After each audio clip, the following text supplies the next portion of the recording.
lost church. It was a cool autumn evening when a group of children went out trick-or-treating, or were dressed in their best Halloween costumes, excitedly going door to door to collect candies. The night was young, and they still had a long way to go, but they were determined to fill their bags to the brim with sweets. As they walked down the quiet streets, they noticed a dimly lit alley that they had never seen before. As they walked deeper into the alley, they saw the abandoned church looming in front of them. It was old and decrepit, with moss-covered walls and broken windows. The children were apprehensive, but they couldn't help but feel drawn to the mysterious building. They cautiously walked up the stairs to the entrance of the church and pushed the heavy wooden door open. Inside, the church was dark and silent. The only light came from the dim moonlight shining through the broken windows. The children cautiously walked down the aisle, looking around for any sign of life. As they neared the altar, they heard a faint whisper coming from behind the altar. The children's curiosity got the better of them.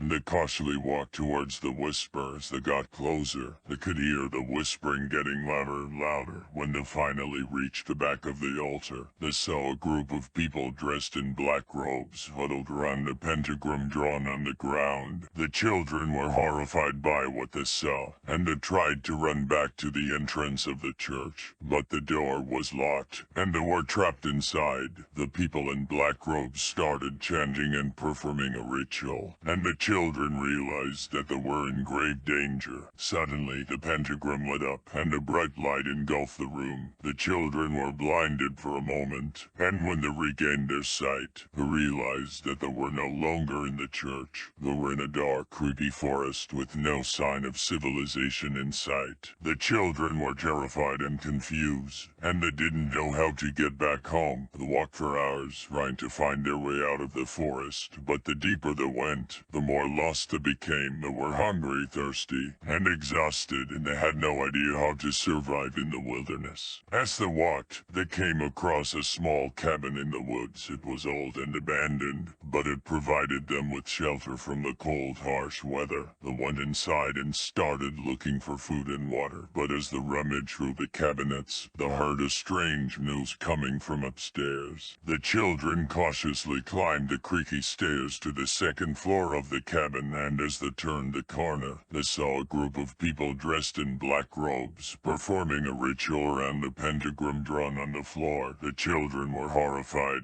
and they realized that they had stumbled upon another group of cultists. The cultists noticed the children and started chanting louder. The pentagram lit up again, and the children were engulfed in a bright light once again. When the light faded, they found themselves in a different location this time. They were in a graveyard, surrounded by creepy tombstones and eerie mist. The children were scared out of their minds, and they didn't know how to get back home. They walked through the graveyard, hoping to find a way out, but the deeper they went, the more lost they became. As they were walking, they heard a sudden rustling in the bushes nearby. They froze in fear, not knowing what to expect. A figure emerged from the bushes, and the children recognized it as a man in a clown costume. The man approached them, and the children could see that his face was twisted in a grotesque grin. "Hello there, my little friends," the clown said in a menacing voice. "What brings you to my graveyard?" The children were too scared to speak, and they backed away from the clown slowly. But the clown continued to approach them, his grin growing wider and wider. "Are you lost?" the clown asked. The children tried to run away, but the clown was too fast. He grabbed them by their arms and dragged them towards a crypt at the edge of the graveyard. "Welcome to my home," the clown said, pushing the children into the crypt. "You'll be safe here." The crypt was dark and musty, with cobwebs covering every surface. The children huddled together, trying to stay warm and stay calm, but their hearts were racing, and they could hear the sound of their own breathing echoing through the crypt. As they sat there, they heard a strange noise coming from the other end of the crypt. It sounded like scratching and clawing, and it was getting louder and louder. The children were terrified, and they tried to hide behind each other, but the noise continued, and they could see shadows moving in the darkness. Suddenly, the shadows emerged from the darkness, and the children saw that there were zombies. The zombies were hungry for flesh, and they started chasing the children round the crypt. The children ran for their lives, trying to find a way out, but the zombies were too fast, and there were too many. The children were surrounded, and they knew that they were going to die. But just as the zombies were about to attack, the pentagram lit up again, and a bright light engulfed the crypt. The children were blinded for a moment, and when they regained their sight, they found themselves back in the lost church. They were relieved to be back in a familiar place, but they were still scared and traumatized by their experience. They ran out of the church and back to their homes, hoping to forget everything that had happened. But they couldn't forget. The images of the cultists, the clown, and the zombies haunted them every night. They couldn't sleep, they couldn't eat, and they couldn't play. They were forever changed by their experience in the lost church. Years went by, and the children grew up and went on to lead successful lives. But they never forgot the horrors they had faced in the lost church, and they never forgot the lesson they had learned, that there are some things in this world that are best left unexplored, and some places that are best left lost.